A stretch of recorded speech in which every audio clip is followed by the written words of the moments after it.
Thank you so much for being here today. Welcome to the introduction to generative AI and Copilot. I'm so glad you are here with us today. My name is Aretha Simons. I'm the webinar producer here at TechSoup. I'm going to show you how you can engage before I introduce you to our speakers today.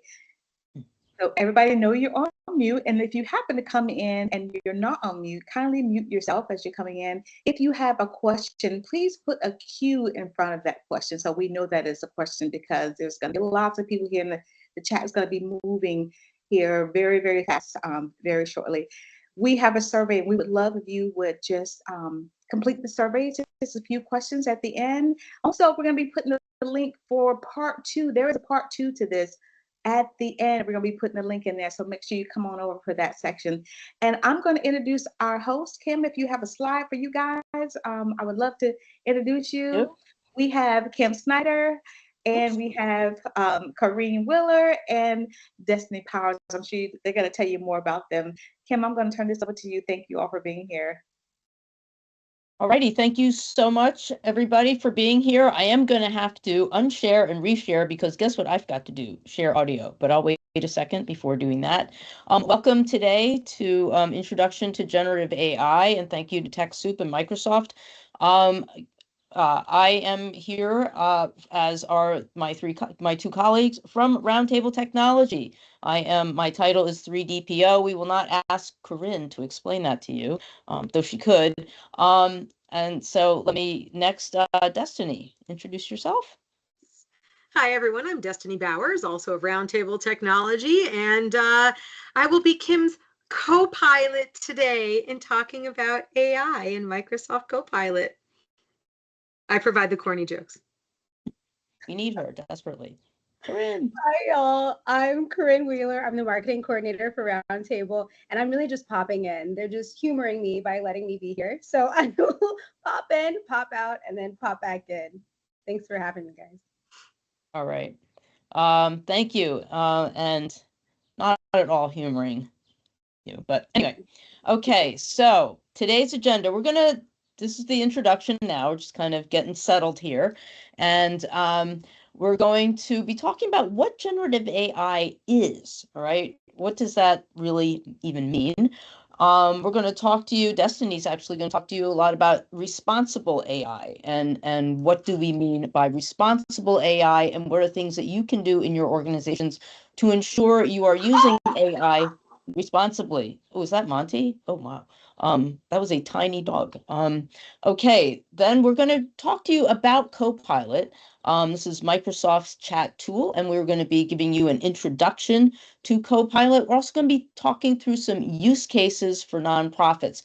And all throughout this, I encourage you to think about, especially if you're newer to this, I encourage you to think about, what kinds of things could I use AI for in my organization? Because we're going to give you an opportunity to give us some homework, okay? So, all right, first the jargon busker. I'm going to unshare and reshare just for this moment, because we're not kind of midstream, because I need to reshare and...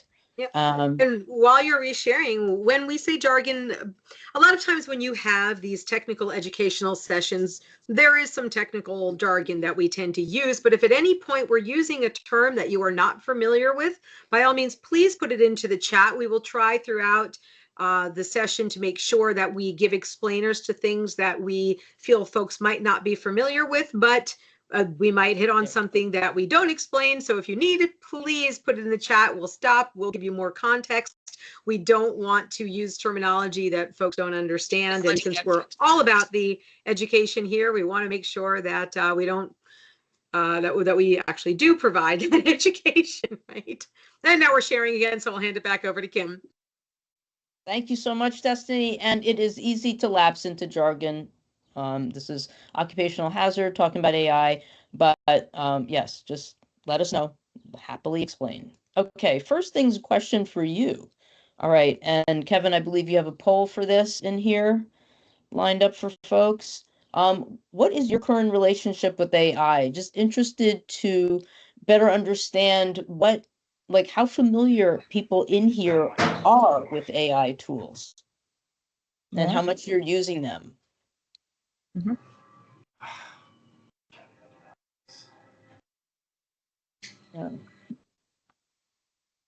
Oops. Now, is there a poll or? I'm having an issue with the poll launching. So okay. I would say just from 1 to 5, 1 being 0 experience at all. What is AI? To 5 being I should have my own YouTube channel. Okay, so we've got, it seems like from the comments, and thank you for commenting, it looks like we've got a mix. I will say, and especially for folks who are newer to AI, you are in the right place because we're really, this is designed to be an introduction and to give you an overview of AI, and we don't presume you come in here with any kind of knowledge ahead of time about it. For folks who are already familiar, hope you get some new tips and also some context around AI. And of course, the AI and AI responsibility things are always super important. All righty.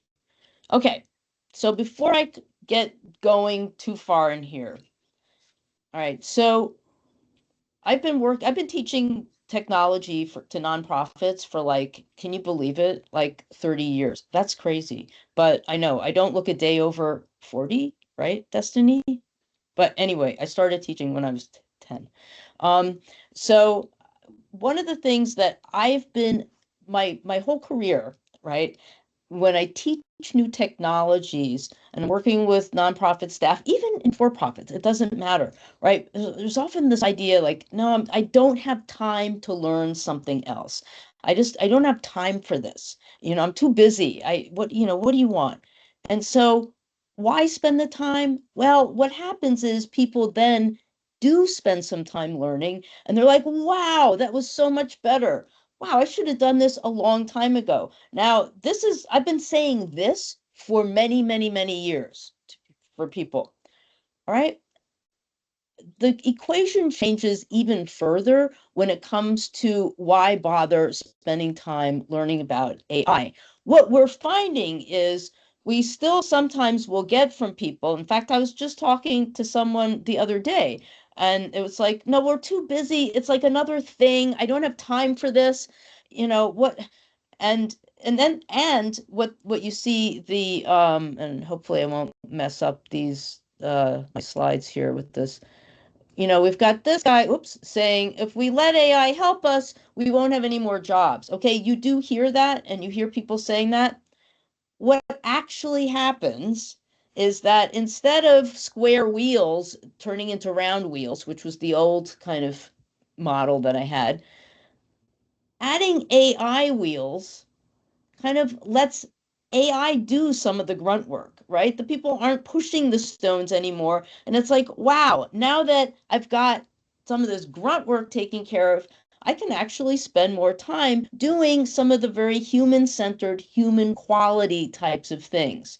All right. So I'd say that, yes, it is learning a new thing, but what we're finding is that it really can change where you're able to put your attention. And it's not like people do have real concerns about AI taking away jobs. And I would venture to say knowledge of AI is going to be more and more an expected skill going forward, as opposed to the AI altogether taking over a job. Okay, and that's not an uncommon thing with new technologies. So, all right, so I want to set a little context here around AI and why is this moving so quickly?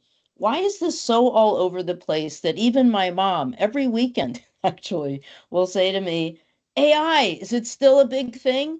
And she's 91. And I will say, yes, mom, it's still big. All right. Why? It's so much. My mother is asking me about AI, right? And so pretend we're living on a lake, and on day 0 of living on this lake, there are no lily pads. Day 1, there's 1 lily pad. Day 2, there's 2. Day 3, there's 4. And day 4, there's 8. So that means that they are doubling every day. Okay, they're not going up by 1, they're doubling. And by day 30 of living on this lake, the entire surface is covered in lily pads. Okay. So, here's a math question. You can drop the answer into the chat. On what day is this lake half full of lily pads? This is for the math folks. Okay, we got a bunch of math. Either we have a bunch of math people or people who have attended my session before. Anyway, I so think we have are, some ringers here. wow. All right. So what's happening with the? All right. So day 29. You're right. All right. So here's a harder one to answer. What about more than 1% full? What would you say? Give it a guess. This is no shame here. You can be way off in the math. Still love you. Okay, any guesses for more than 1% full? Okay, I got 15, day 1, day 10. Okay, day 3. Well, here we go. Day 24. Okay, we have some serious math here. Dana, I can't quite answer that. Okay, day 24, we are a little bit more than 1% full on this exponential growth curve. Now, that is to say, I could live alongside this lake that'll be covered by day 30. And on day 24, you could ask me, hey, Kim, do you have a lily pad problem on your lake? And I'd say, nah, I really can barely see any. Oh, let me look out the window. Nah, a couple, no big deal. All right. And a mere 6 days later, I would not be able to see the water. So if you kind of get at what I'm talking about, right? So what day would you say we're at with AI development? This is not a mathematically answerable question. Okay. Okay, we got day 29, day 2, like, all over the map. Interesting. Day 29, day 5. And I'm curious how people's Jody. answers Yes. how people's answers correlate with their experience with AI. I'm curious for the Yes. folks who think we're further down the road, are people who use it more frequently, or the folks who are not as familiar are the ones who are giving lower answers? Interesting. All right. The day before no containment. Whoa. Okay, so we've got some 23s and 24s in here. All right, that's kind of around where it is. Got some good answers. Thank you. So we're at that point where it's become like it's on that exponential growth curve, like around the 1% of 2 I mean, when it was 1% covered and it was day 24, day 25, day 26, we're seeing it all over the place, but it is really kind of you know getting to be everywhere, right? And we can look at the technology behind that. And this is why we're hearing about it all the time, seeing it, it's in the news, etc. Robots taking over the world, right? And that probably won't be our problem, but all right. So how did this all start moving so fast? And there's kind of just sort of an explanation, or if we look back at history. So back in like the 1990s, 1989, I think, the post office was really the first to start using what we think of today as like sort of AI, and in terms of handwriting recognition and the ability to decipher written zip codes into to understand what written zip codes were and to be able to process them at a fast speed. 1989, 1990, round about there. Okay, but we have kind of this type of growth that's more linear growth. It kept getting better over time. Speech recognition also got its start there and proceeded pretty slow, on a regular, more linear type of course. And then all of a sudden, in like 2009, around that time, we started to see some real advances in terms of image recognition and some of the work they were doing over at Google, and Fei Li and certain people were starting to use these systems to be able to recognize images and kind of associate an image with a text. And all of a sudden, at that point, things start going much further up. It's much more that exponential growth curve. Here is where is sort of, and sometimes people get upset when I say human performance is this line right here. It's not, it's human performance without the kind of emotions, but it's the ability, the skills to be able to kind of comprehend or recognize images, or speech, right? And all of a sudden we start to get up here, we have the more of the natural language processing and some of the recent advances that we're seeing today in some of these AI systems that gave rise to things like ChatGPT and tools like that, and Copilot, right? So what we have now is it's going pretty, this is the exponential curve, right? So it's going straight up and it's just continuing to do that. Now you regularly hear about AIs like, I think recently there was some, it broke the record for, passing a test on virology or something in medicine. But so these capabilities coming together are really part of what led to this exponential growth. And all of this development was happening at the same time, as well as there being a lot more available data. So these systems, as we'll talk about in a little bit, these systems use data. They learn from data, and also the processing speed of computers, the processing power, their ability to process this data also grew exponentially. And you have all of these things kind of coming together and leading to the type of growth that we've been seeing. And why is this all of a sudden everywhere? All right. Another way we can look at it, and you'll see a lot of frog analogies and frog imagery going forward in this presentation. Why? Because of the lily pads, and we love animals. Anyway, so back in March 2022, that's not that long ago when you think about it, put frog into an image generator, that's what you get. Now, that's hard to guess that it's a frog. You can sort of see where it was green, right? April 2022, look, a month later, a little bit better, but we have an extra eye. July, improving. I would almost say that's a frog, wouldn't you, Destiny? Frog? Yeah. We're getting more frog-like, yes. Yeah, more froggy. That November, so between July and November, something radical happened because that looks like a frog, no questions asked. That's a frog. And then they continue to get better as we move forward. And in fact, March 2024, I dare say that frog that was made with the prompt frog looks more frog-like than the actual frog, which that is an actual photograph of a frog. And then in February, so just a couple months ago, able to make that frog move in video. Okay, Frogs so in this is, motion. yes. So this is another way of looking at exponential growth and how that translates in AI terms. All right, so what is generative AI anyway? What are we talking about? All right, for the generative AI, and that's the stuff that's what's underlying Copilot and the tools we'll be talking about today. And generative AI, in the simplest form, means artificial intelligence that makes stuff.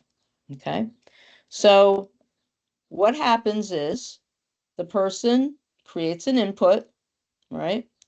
That input goes into a machine learning system, right? Natural language processing, so the ability for a computer to understand language, to interpret a request in language, and then to produce that request in an output.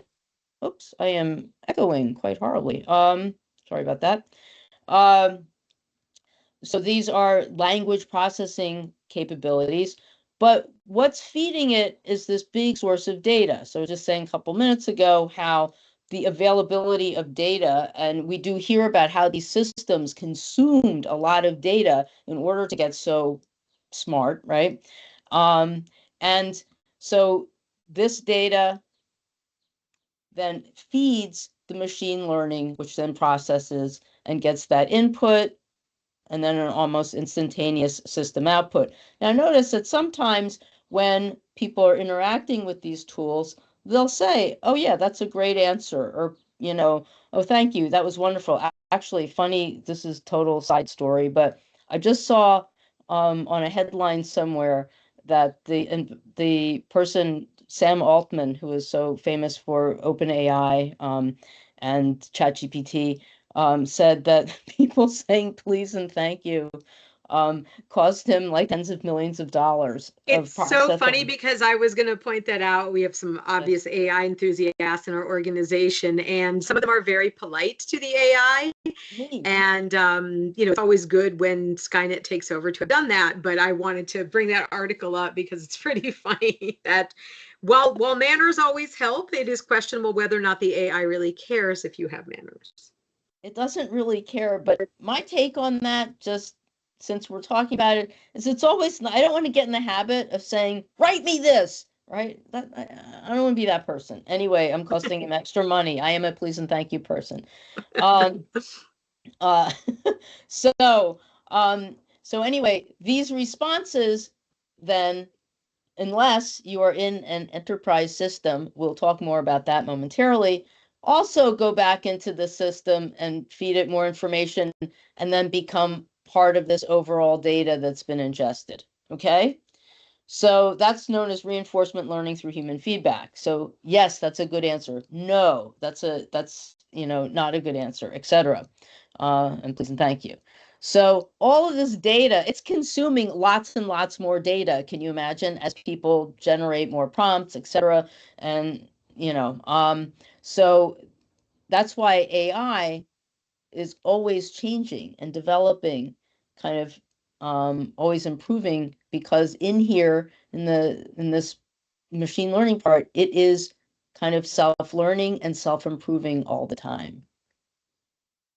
All right, so let's listen. This was one of the best explanations for what is happening when a large language model, jargon buster, LLM, okay, that's often these systems are referred to as large language models. What's happening inside the large language model when you kind of ask it to do something or when it's putting something together?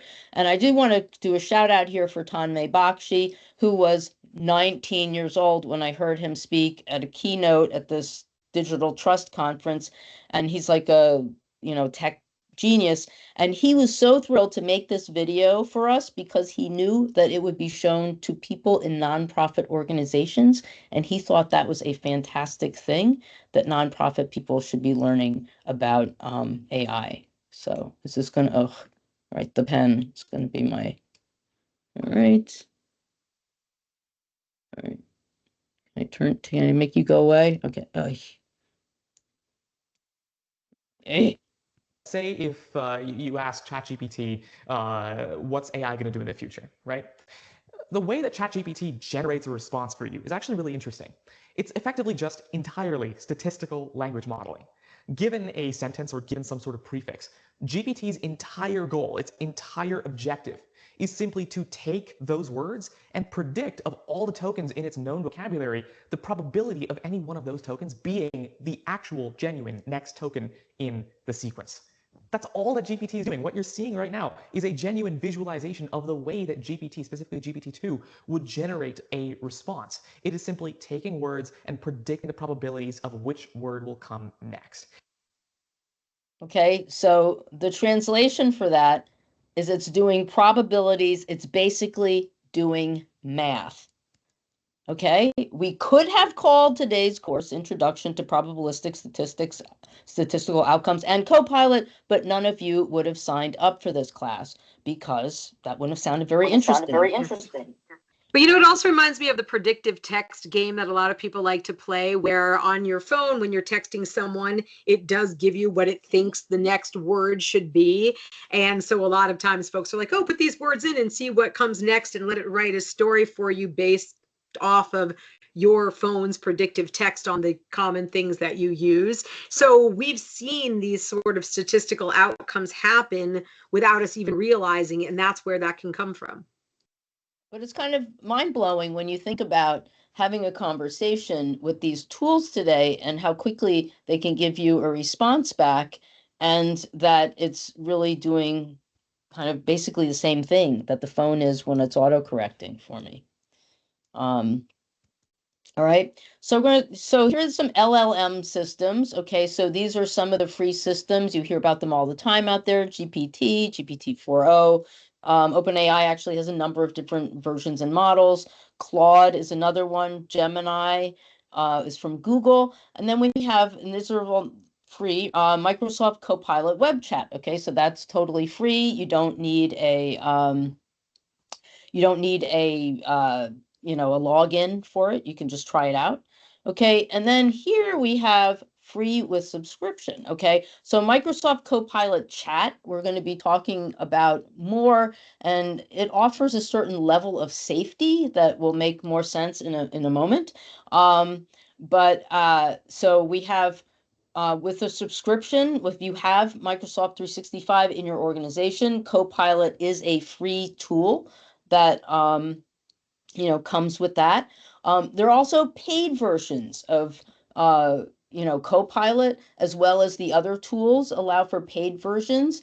And the Microsoft Copilot Pro and Microsoft Copilot Work, those are both versions of Copilot that can be added on to your existing subscriptions, but they also integrate then with some of the other applications like Excel, PowerPoint, etc.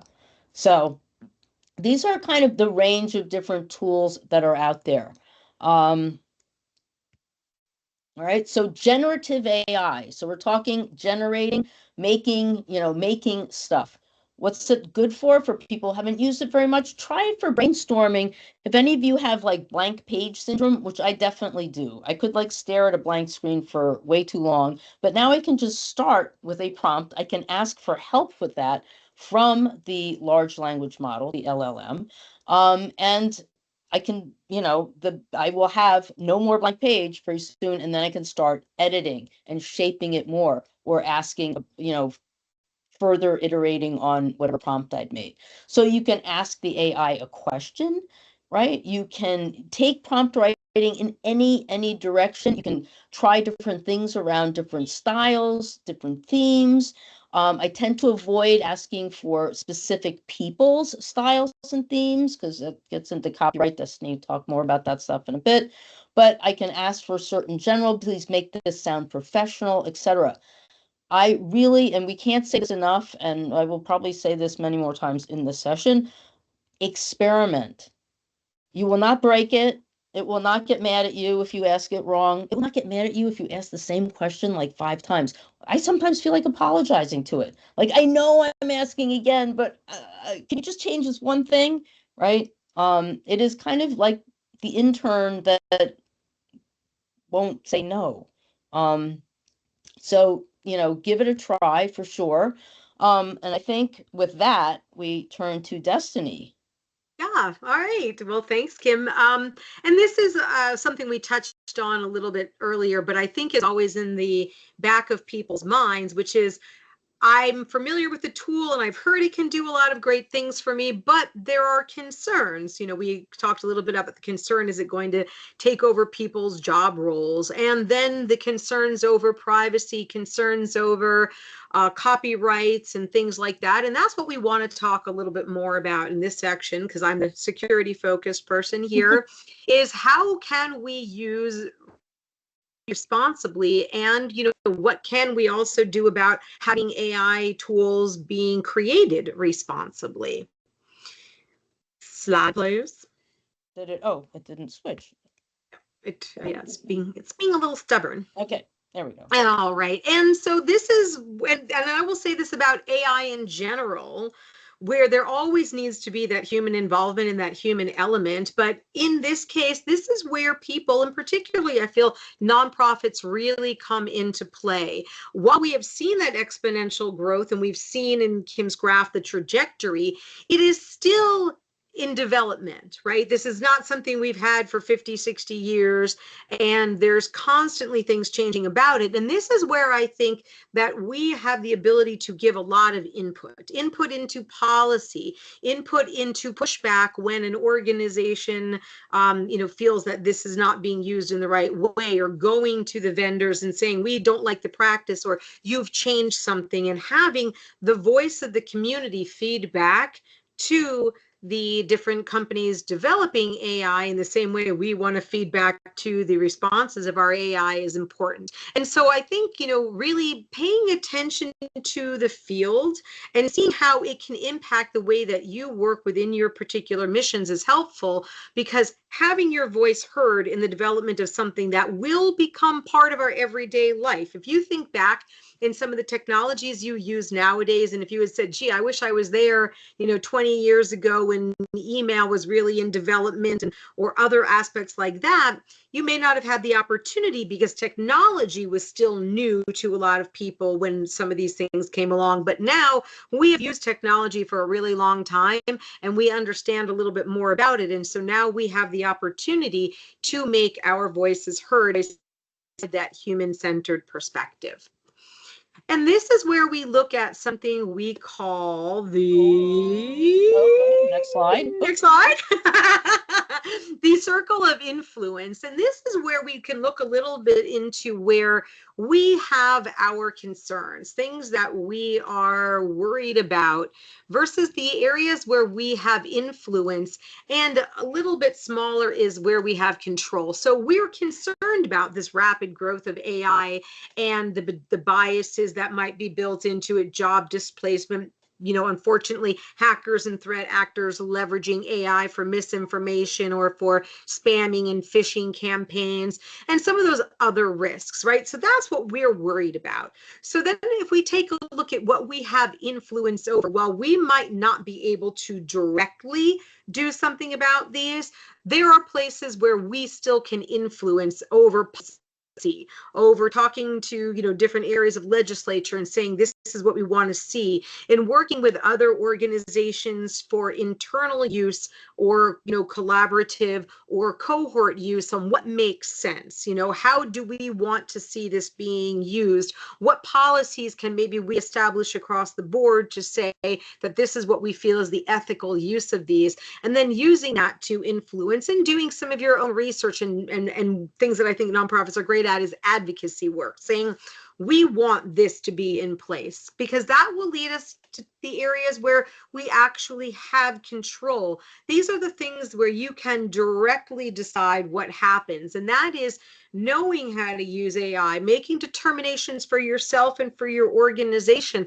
about how AI is used, and having the strategy or the policies within your organization to have that informed decision making over what tools for us, what tools aren't, what things will we allow to have AI use for, where might we need to disclose the use of AI. And that's one of the things that we are learning about today as well, is having that knowledge of it can help guide you in the areas that you can both influence and control.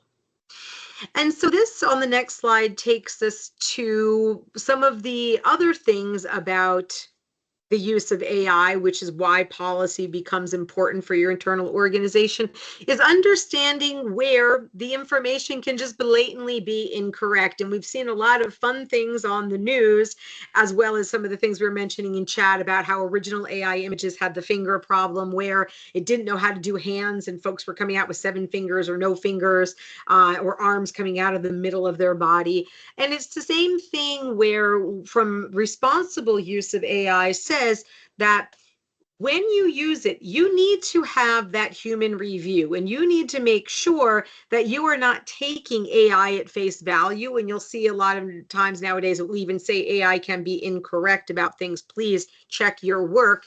And so we do want to call out, and I think we expand this a little bit more on the next slide, that there is, I think, the responsibility of the people using AI to know what they know or know what they don't know. So if I'm saying, create me a research paper off of astrophysics, I do not know that much about it, and therefore I wouldn't be able to fact check whether or not there is accuracy here. So in the use of AI, you also want to take into consideration, are you using it for something where you have either yourself or other people with an area of expertise that can fact check this and make sure that what you're getting fed back is accurate before you do anything with that information?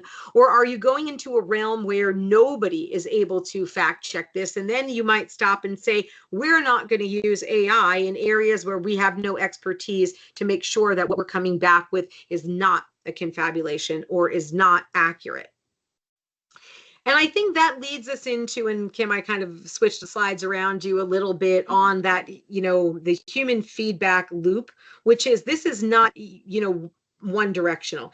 This has to be a give and take. And while you can ask the AI again and again and again to fix something, change something, fix something, a lot of it is going to be dependent on your review, the information that you're giving it, and the accuracy of that. If you're using something to review the data that you have as opposed to just going out and doing generalized research, but also going back and saying, am I using this research?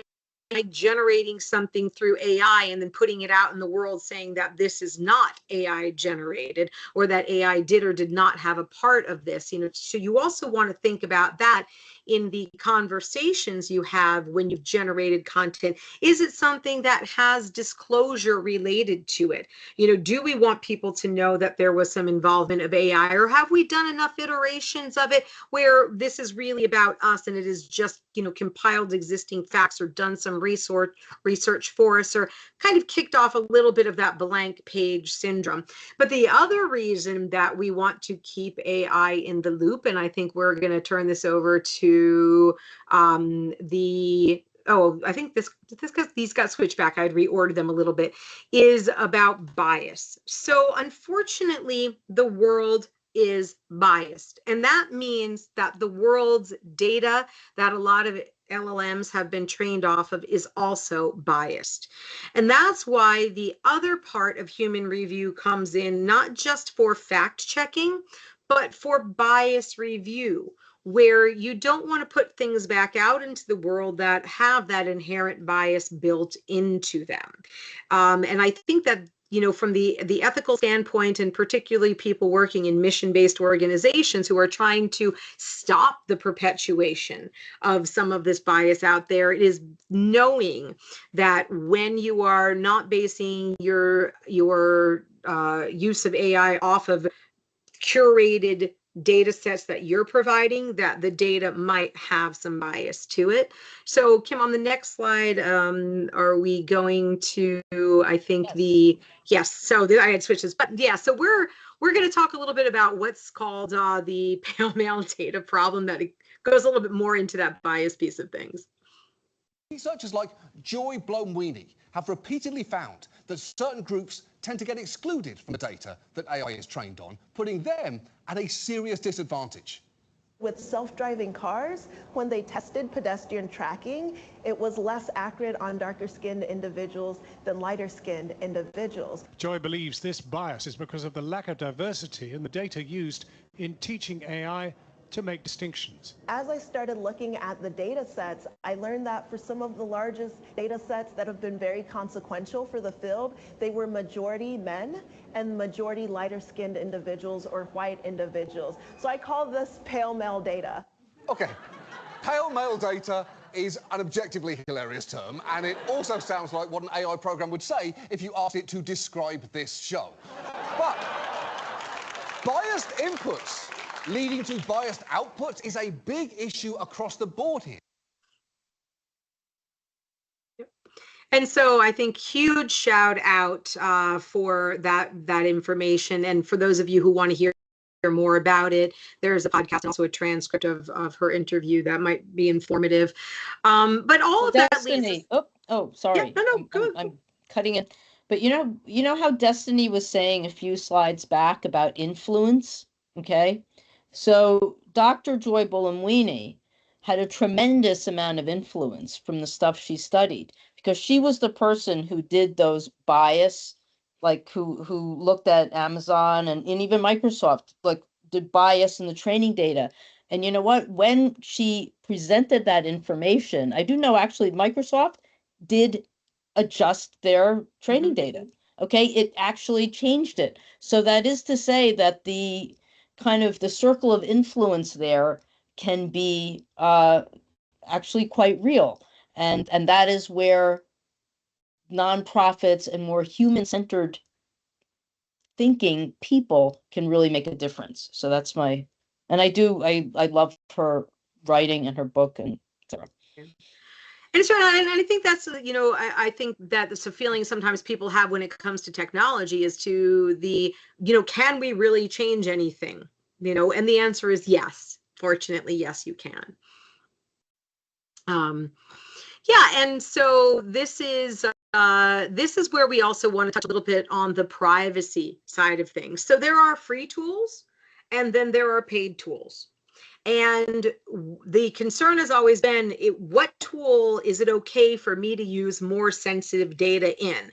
And blanket statement here, but I would essentially say that nothing is ever free. So if you're not paying for it, you are you are the commodity, right? So your free tools are not, promise you that they will not use your information potentially for training the AI. When you start moving into the subscription-based models, and in this instance, even if you're not using the paid full-on more robust version of Copilot for 365, but if you are using an organizational license, then you are going to be covered by the data privacy that comes with your subscription. So once you start moving into paid territory from your basic paid subscription and then add-on subscriptions, you do have more coverage in that. So there you may not need to anonymize data as much as you would if you were using something free. So an example would be, I've got a spreadsheet where I've got a whole bunch of information from a webinar and I want to see where everybody came from.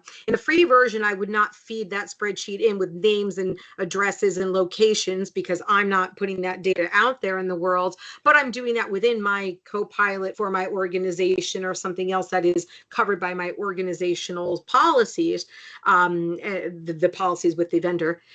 Then I might be more confident in being able to put actual names or things like that in because there is coverage for that. So that's kind of what this, what we want to say is free, you're the commodity, paid, you have coverage based off of the terms and conditions with the vendor that you are using.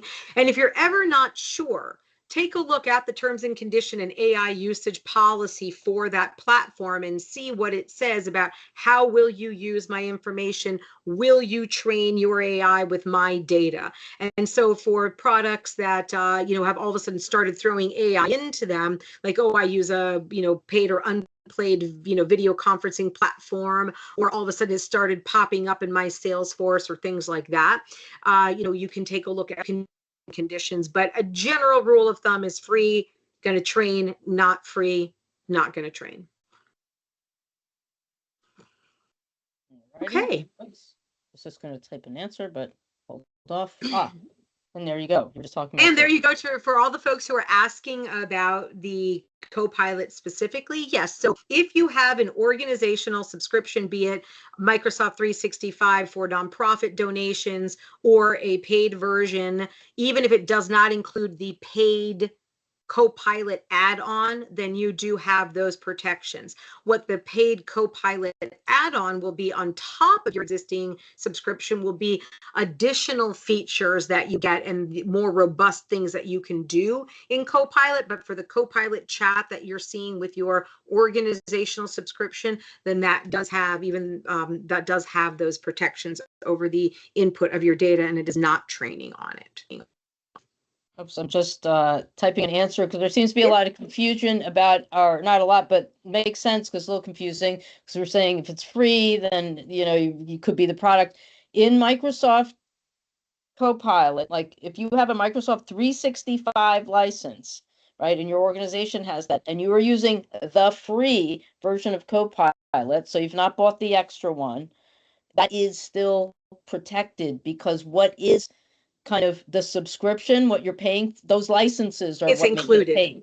Yeah, so it's included in the license. Yeah. And and so that's one of the reasons a lot of organizations we work with are really kicking their AI initiatives off with Copilot because they have Microsoft. Right. it's there. Yeah.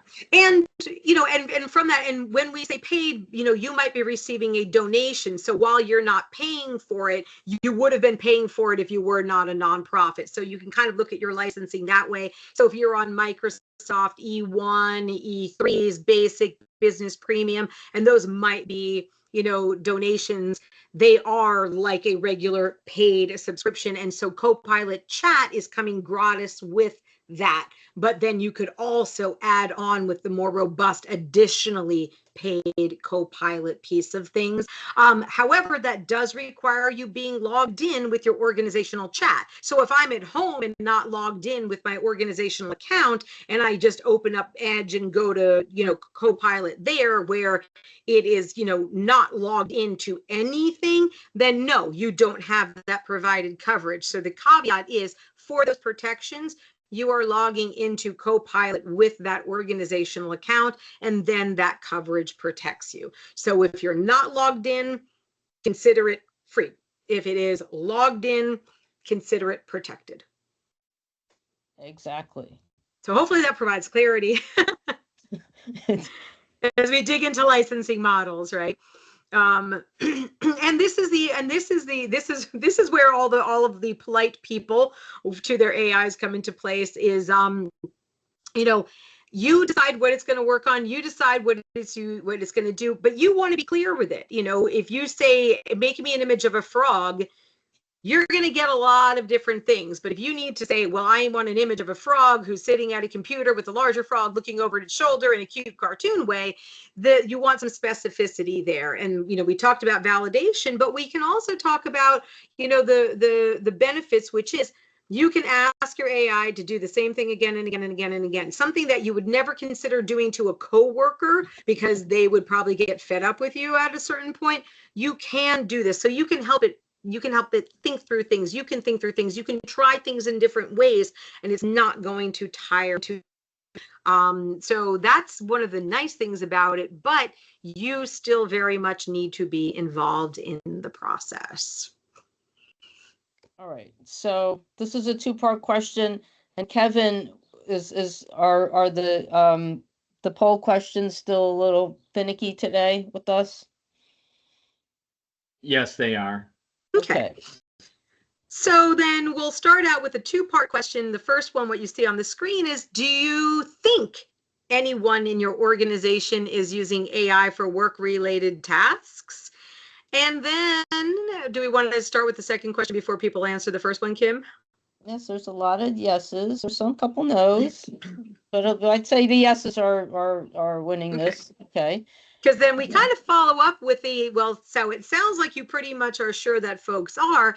So has your organization provided any kind of training guidance for the use of AI, like a policy or any kind of guidelines or guide rails around AI? Oh, dear. That's the follow-up question, right? Oh, golly. Now those yeses just turned to a bunch of no's. Oh, yeah. So it's like we're kudos to the mouse. But yeah, so I think that's kind of one of the things that we want to bring awareness to today is it is out there.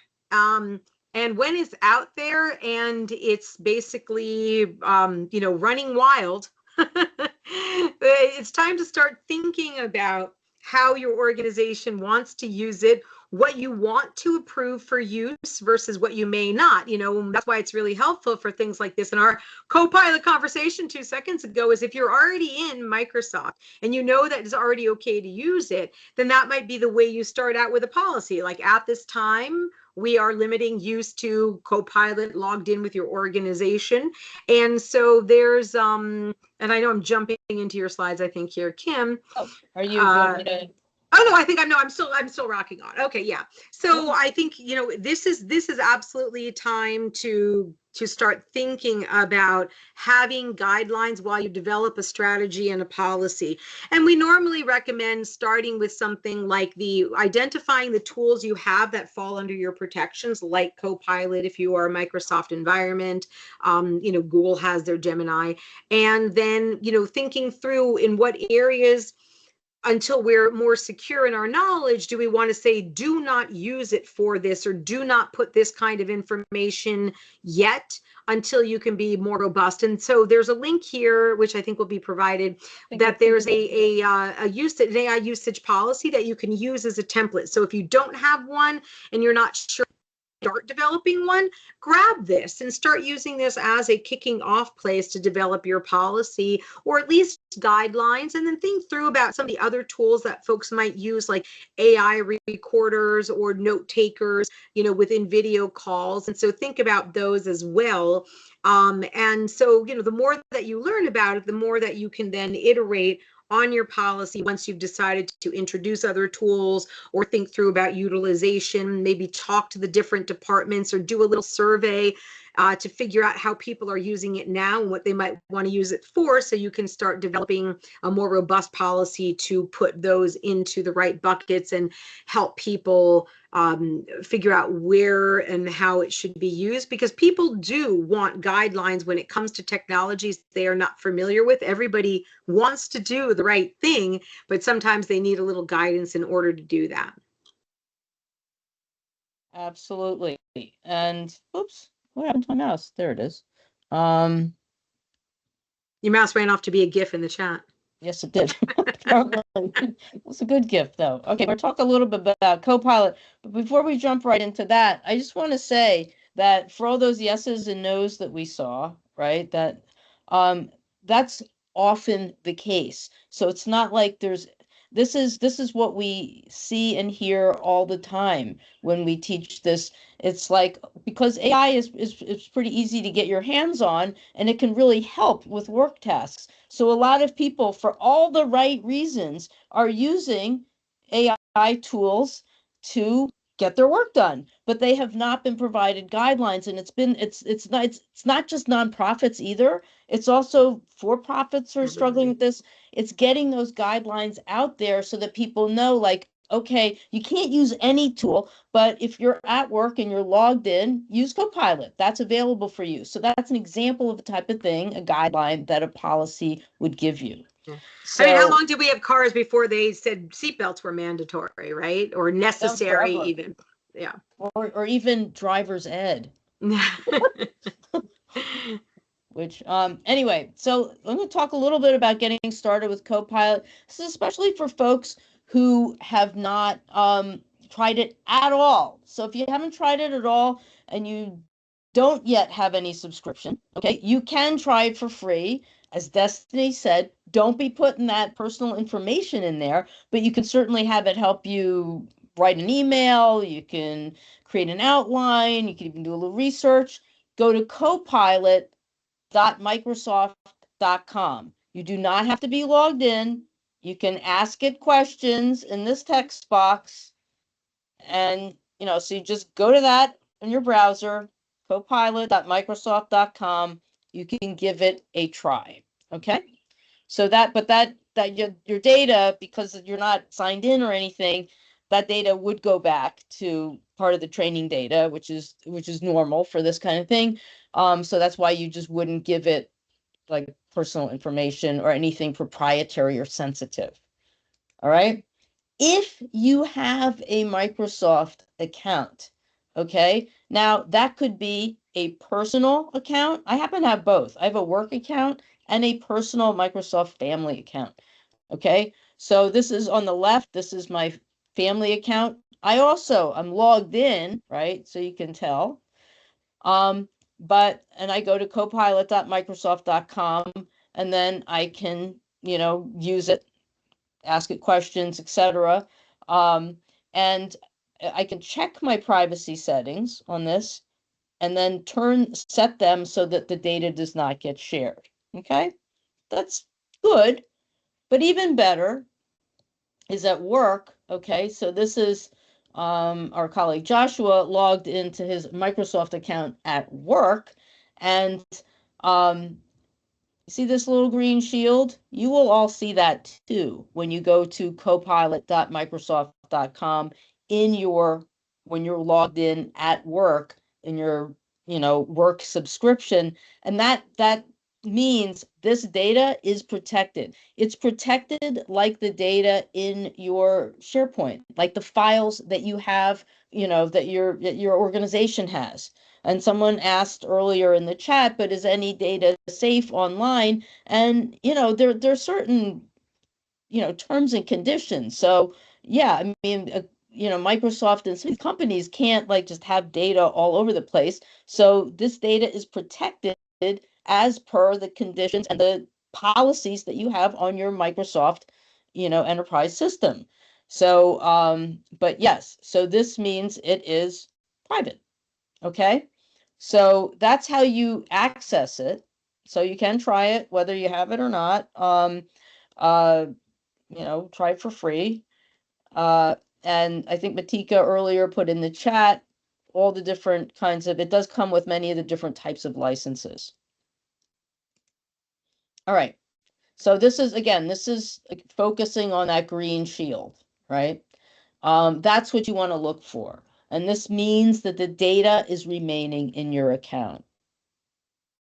And that has made it a real kind of game changer and made it feel more okay for some organizations to try it. And then what they'll say is they'll include that in their policy. All right. So you do have to, access to it does need to be turned on at your organization. Okay. So whoever is administering Copilot. And yeah, and you have to have access to the web version. So Microsoft 365 Copilot. We're going to talk more about that next session, but Microsoft 365 Copilot is the tool that's more integrated into your suite of Office products. This, and I believe it's $26 per user per month. That's the nonprofit discount price.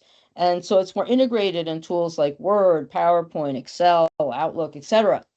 Thing to be aware of, and we're going to be talking about this more, is that because it is integrated into your suite of products, you do, before turning it on, or there's a certain amount of readiness that you want to have as an organization in terms of some of the governance around your Microsoft environment. Like, do you have do you have enough data governance to know that certain documents that are kept private, you know, are in fact kept private and in certain locations that not anyone can access? Because what happens is it makes data more discoverable because it is AI, it is intelligent, and it can find stuff.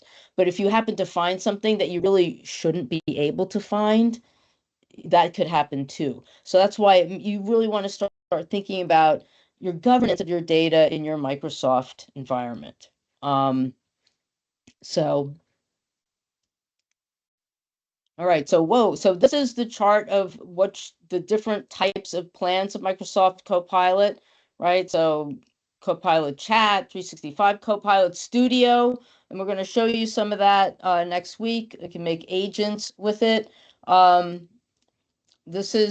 not going to read this whole chart. There's a lot here, but I think the next slide is also a similar chart. These are available to you, but note, just be aware that there are different levels of Microsoft Copilot that you can have. And the starting point is Copilot Chat in your environment. Okay. I think this is a similar chart, but it shows you different types of AI tools that are part of the Microsoft environment. And you can see Copilot Chat. So this is the one where you're not paying, comes with your subscription. You get a lot of these different types of things that you can do, right? So you can upload files, it can do code interpreter, it can make images, etc. You can also, and this is quite cool, and we'll show you some next week, create agents in Copilot Studio.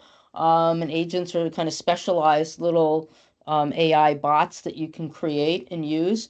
And then when you go up, it's $26 for nonprofits, but these are the features that you get with the Microsoft 365 Copilot. And where that's different is that it's sitting in a lot of these tools. And so it's available so you can like, ask it to help you make a PowerPoint presentation, etc., or analyze data, things like that.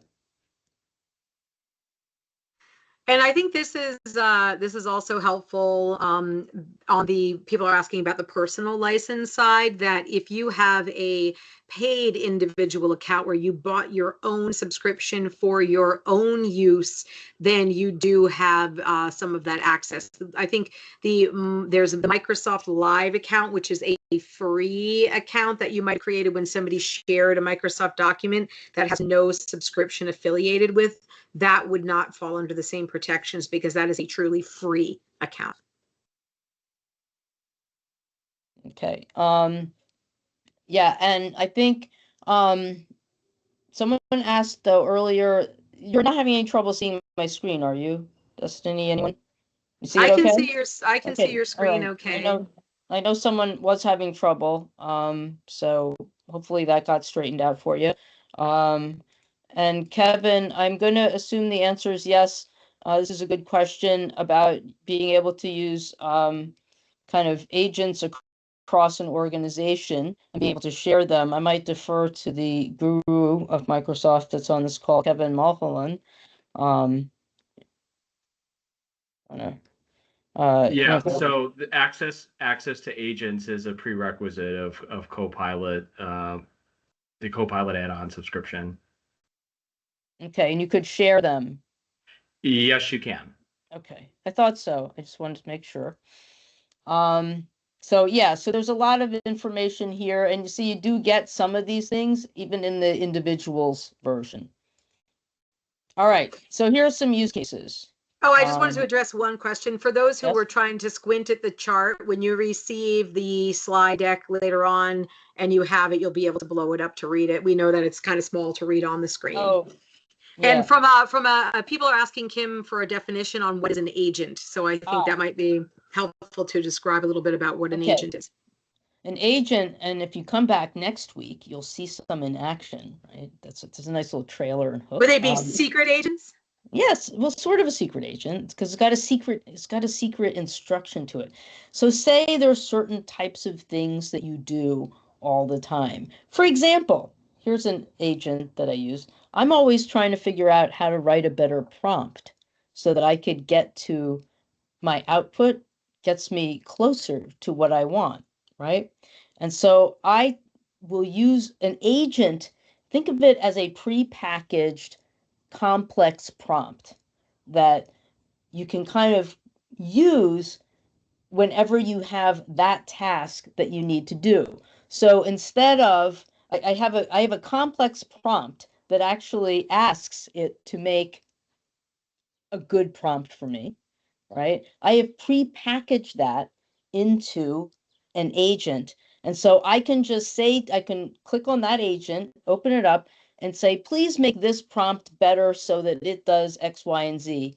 And it will generate a much better prompt for me, right? That's probably not the best example because it's a little meta, but I would say it's basically the agents are pre-written sets of instructions. So every time you go to do something, you don't have to say, please, in a friendly voice, write an email to my constituents regarding fill in the blank. And I would like it to have 25 bullet points and 2 paragraphs. So whatever you want to create as a recreatable prompt, you can take that and convert it to an agent. So that agent basically is the background set of instructions. So whenever you then go to that thing to say, I wanted that same, 25 bullet point, whatever, you don't have to rewrite all of that. You can just open up that agent and then put your question or whatever it is, and it's going to know those instructions at the back end.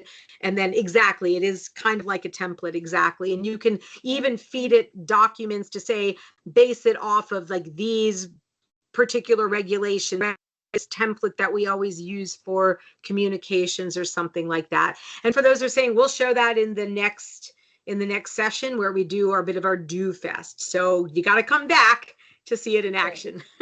and Lisa, if you want us to make you one that does what you would need one to do, you'll be able to ask. Just wait for Corinne. She's going to tell you about that in a couple minutes.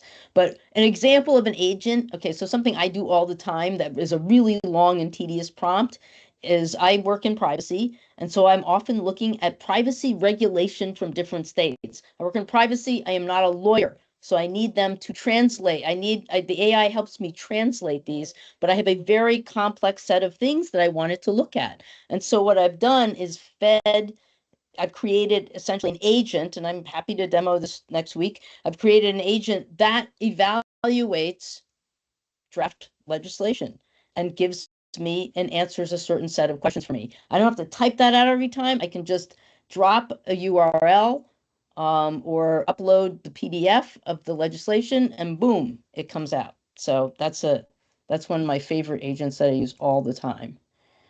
So here are just some use cases. So the reason we're kind of telling you this, I feel like I should have put the Corinne's part in earlier, but these are just some ideas for those of you who haven't used it or it's not being used in your organization. This is just some very starter soup, like the bouillon cube level, for things you can do with AI. So you can use it to fine tune content. So you can have kind of a blah draft of something, and you can use the AI and ask it to help you improve it in certain, for certain situations or for a certain audience, something like that. That's something I do all the time. Write this letter, but make it a little bit more friendly, because I actually know this person and I want it to be more friendly, right? So that's a type of thing you can do. So fine-tuning content. Make this article in the style of our newsletter. Here's an example of our newsletter. You can also, one of my favorite tasks to give a large language model is upload this long report and give me a summary of it, right? Nice thing about Copilot, you can use it in Edge, and if your long report happens to be on the web, you can just kind of talk back and forth with the document right in Copilot. I like that feature a whole lot. So you can get summary documents, and you can interrogate it, right? You can ask questions of it. You can also create content for things like presentations, like webinars, let's say, or if you're going to give a workshop in something, like, okay, here's this other, I use a lot of the UN goals as my examples, but okay, so here's the global goals lesson toolkit. The cat is sneezing. I hope you don't hear that.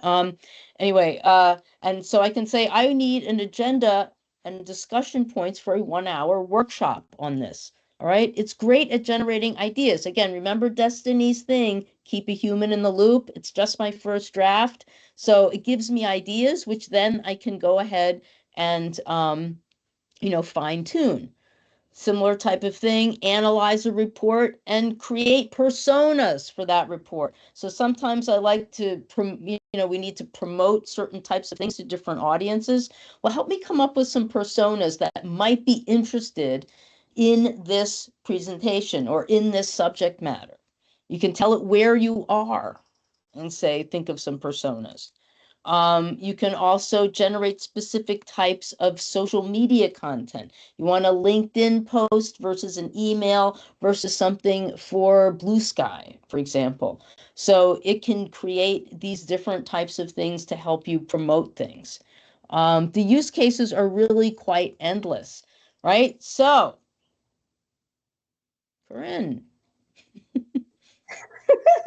Hello, I'm back. Okay, so the fun part, if you have any AI ideas that you'd like to send us, you want to see something created, you have a social media post that you'd like to maybe see AI tackle, just submit. I guess I'm talking about, oh, sorry guys. I didn't even realize that this slide was here. Okay, but I think it might be in the next slide where you could submit. Yes, there it is. There's the frog chef. You could submit any ideas that you might want us to tackle live or before the webinar next Wednesday, and you'll get to see it done. I guess it says gnarly writing task, which is hilarious to me, but any AI ideas you have, drop them in and we'll take care of them. For me. So thank you very much, Corinne. Yes, so Corinne's the one who's here to say, we'll do your work for you next week. So, you give up some time to come to this session. We'll get some work done. Anyone have like a gnarly standard operating procedure? Those are awful. Or like an RFP that you need. Tell us what it is.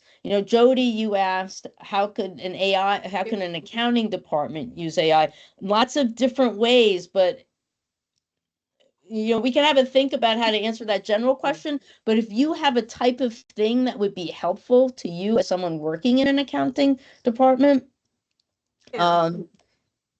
Yeah, it would be helpful if if you think of a use case, put that into the form. Some of the generalized things are going to be a little bit harder, but if you're like, oh, we do this and we are always reconciling these reports, or our bank reconciliations are driving us nuts. We put everything to it, whatever it might be.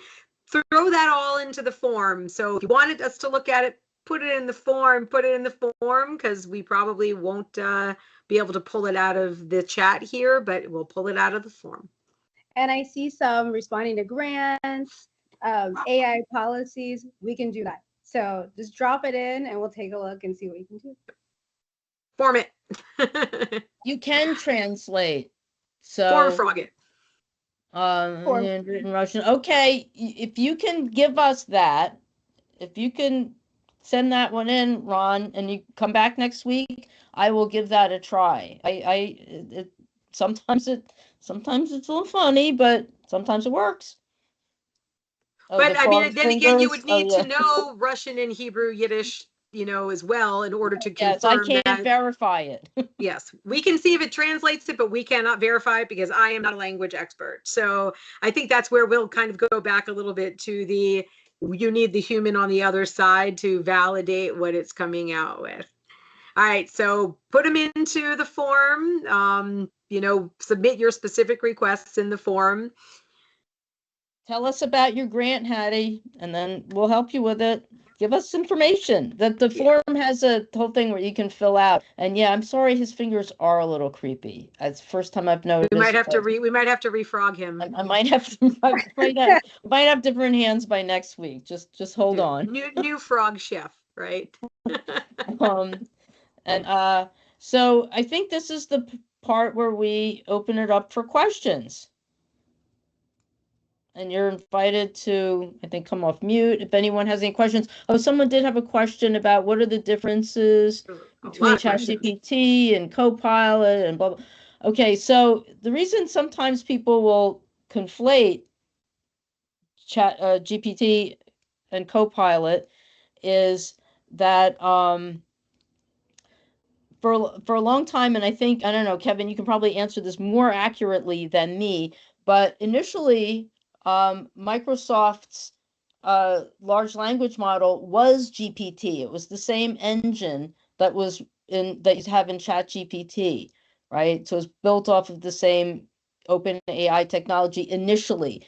And I think it's since been further developed as both of these have evolved more. But ChatGPT is one type of, large language model product. Copilot is another one, and that's the one that comes with your Microsoft subscription. And I think it's also a bit of a tissue Kleenex thing where people were familiar with one thing initially, and so they just started saying, oh, Xerox that for me, can you hand me a Kleenex, right? But it's more of a Coke and Pepsi where they're both colas, but they're colas from different people.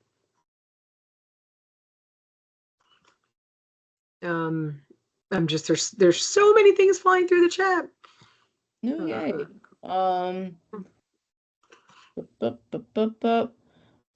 With agents right now, Abby, that's a good question. So she asks, can an agent be set up to do a combination of things? For example, I need text to be reviewed and edited with an eye for legal and HR compliance or other consideration. Okay, so before I actually answer your question, I'm going to go back to that visual graph I had of exponential growth in AI. So one thing to know about AI, there's one rule that's true. Today's AI is the worst AI you're ever going to use. Okay? So today, Abby, I might have create different agents for very specific things. I can very soon, in the not far future, or even with a more advanced subscription, see being able to string together some of these to do kind of a sequence of tasks. These prompts tend to do one thing well at this point in this tool set. Okay. Getting into agentic AI is a little out of scope for this, but we can certainly, if you have a couple of different types of tasks that you want agents to do, you can ask for those, and we might create you a couple of different agents or show you a sequence of prompts that gets you to that answer. Yeah. And I would say with that too is that there's other aspects of the Microsoft 365 suite that might enable some of that integration, like Power BI or other things. Not an expert on those, so know that they can help, but can't tell you exactly in your scenario which one of those might. But there are other things that can create flows and automations where the Copilot tool itself might not, but other parts of your 365 environment might enable them to work more collaboratively, which does also speak to someone asked about accessing Copilot in Office apps like Word, Excel, and PowerPoint. And so it depends a little bit. If you are using Microsoft Office on the website and it's been enabled for your organization, then yes, that is available to you in Word online. If you are using the version of Microsoft that is licensed by your 365 in your desktop, so I have a Microsoft 365 license that allows me to install Word, Excel, PowerPoint, and all of the desktop applications, and that's enabled for my tenant, then yes, you can use Copilot in your desktop applications as well. So there's a little bit of a licensing piece to this. Leading Tadej Pogacar. Oops. But yeah, but the answer is that yes, in the right circumstances, you can use it absolutely in Microsoft Office as well. I have a question. And sorry, my name is Aisha. Hi. I was reading something recently about how when you put something into Google, like if I ask, can I have a generic template for confidentiality agreement? I get I get more than one answer. But if I ask any AI, like Copilot, it only gives me one answer. And so are we at risk for accepting the AI's answer as the correct one, as opposed to doing my research with like a search engine? Well, AI tools, so large language models are different than search engines, though Copilot does have access to the web and will give you resources. You could also ask for a few examples. Always, you could ask for that. They are different types of tools though. So when you go onto Google to run a search, it's kind of giving you a whole bunch and you comb through them. But you can also so that's one use case. I think if you want help writing one, you can then you then put that into the large language model and ask for help writing one. And you can also ask it for examples of types of, policies that are right for XYZ types of organizations or situations. Does that help at all? They are different tools.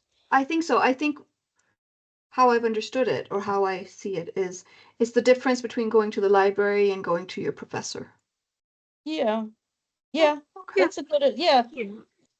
Yeah, because a search engine is looking at a whole different set of data and criteria than what the LLMs are looking at. There's a smaller data set, but if the LLM has access to the web and you are explicitly telling it to do more, but it's never going to come back with the pages and pages that Google might, because they're just different technologies performing in a different way. Okay, I have another question, but it's not the same thing. And I don't know if you're going to touch upon it at some point, but maybe I'd like to know a little bit more about the environmental impact of AI, because I'm seeing more and more of that as well. And so is it responsible for me as the tech person in my organization to ask my staff to use more AI, but if I end up, killing a forest, is that responsible of me from an environmental perspective? I mean, I think AI. Thank you, by the way. Oh, Yeah. you're very welcome. AI is a tool like many others. Like if we go out to dinner at a restaurant with my team and say, Destiny has a steak. I'll have a veggie burger, but that's good. I don't eat meat. That will consume a certain amount of energy. If I order a cappuccino at Starbucks, that consumes energy. If I get on an airplane, so I kind of, yes, there is an environmental, impact, but there is too many things that we do. Going to the store, getting in our cars and driving, having a refrigerator, so it is it's a choice. And I think this is also where, it's because it's a very valid question.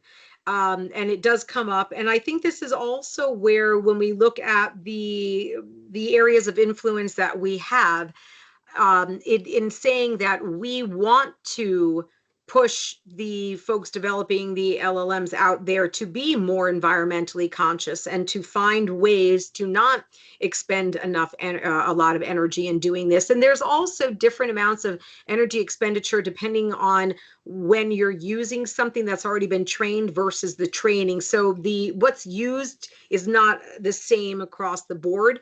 But I think it's like anything else where you take that into consideration of saying, we're going to, try and limit our uses for things where we know that the benefits of it are going to have enough of an impact. And maybe, generating 25 images of frogs instead of one image of frog for us is of a concern. And so we're going to temper that a little bit, which is why policy discussion and understanding come into play. But I think, influencing and trying to say we are concerned about environmental impact. And so we're going to go to the Microsofts, the Googles, the OpenAIs and say, what are you doing to counteract this? And what are you doing to help limit your energy usages where we can have more influence over that? So it's not perfect. It's, there's a lot of things that unfortunately are still imperfect in this world. And it's a valid concern and one that I don't have all the answers to. Other than, there's some decision making in it, and is this right for us? And, how do we want to counteract that if we have concerns? Thank you so much. You're welcome. Let's see, there's a lot going on. The chat is so chatty, in a good way. Yeah, I think there's still, some people, oh, can I use for this? Can I use for that? And absolutely throw it into the form. I think the question about this being more Microsoft centric, I think that was answered. This is in conjunction with so we are talking about the Copilot tool in these particular sessions. It is about the Microsoft space. So that's why we're focusing on that. Next week, so people will know, one of the things we're going to both demonstrate, but also talk about some more, is writing prompts, right? So especially for some of you who are newer to using AI, you can kind of take you through some of that thought process. Yeah. And the great thing about writing prompts is that you think of it where that natural conversation comes into play. Like if, going, what do you want for dinner, right? That is going to be a very broad thing that might take a lot of weeding down before you get to an answer. But by saying, what do you want for dinner? But this is for folks who only eat fish and are allergic to tomatoes and tend to be more, tend to like Italian food better, you're going to get a much better result. So sort of thinking through what you want to get back, a little teaser for prompt writing, but thinking through the kind of information you want to get back, who the audience is, and the way that you're speaking to them, saying, I'm doing a training for a nonprofit organization who, has questions about fill in the blank is going to be a lot better than write me a Copilot training or something like that. Yep. So kind of like start thinking through the questions that lead to questions that lead to questions, and how you would get someone, let's say you were interviewing, to give you the answers that you would like. That's what prompt writing is all about. Think of it as an interview with your AI. What's your favorite movie? How about maybe what's your favorite horror movie in the last 5 years is going to maybe get you more of the answer that you want. Think of us as your interns, but you have to give us instructions. Else we won't do a good job. Yeah. And Alan makes a really good point, becoming better AI users, but better communicator and linguist. It's very true. It requires thinking, like, what is the outcome that you're really looking for? And a lot of times you start out with the vagaries of, I'm not really sure what I want, so I throw it out there, but then it helps you cycle, like, this is really what I'm seeking to get to, like in the core of things. Like, we'll get rid of all of the extraneous, and it helps you focus, because you can keep asking until you've sort of narrowed down the purpose of what the original ask was. I have a follow-up question related to Copilot and some of the others. Is there still time? I can give the exact same prompt to Copilot and GPT and Perplexity and get significantly better quality out of the other two.